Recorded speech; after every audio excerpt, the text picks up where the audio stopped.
Hi, I'm Steph, a doctor of physical therapy, here today with Bayal Wellness to teach you 3 exercises that you can do for headaches.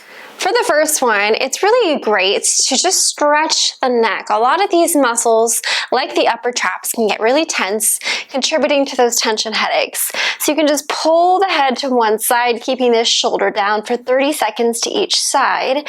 And if you want, you can also angle down, looking toward that opposite armpit.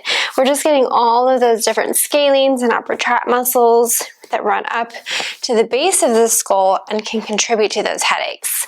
So about 30 seconds to each side. For the next exercise, we're going to strengthen the front of the neck to help reduce some of that forward head posture that can contribute to headaches. So you can lay on the edge of a bench or a bed with your head just off the end. And then what you'll do is raise the head until it's in line with the body and do a little chin tuck here, holding for a couple seconds, and then relax and do that for about 10 repetitions here.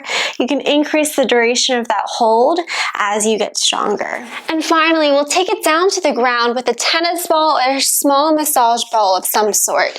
And this is a great way to finish any sort of exercise routine for headaches by just placing that tennis ball at the base of the skull, right at the bottom of that hairline there.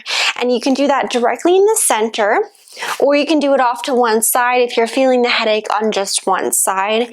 And basically just kind of do a little chin tuck and then hold pressure here. And this is going to give you a suboccipital release. It's going to kind of release some of the tension that's being caused by these tiny little muscles at the base of your skull.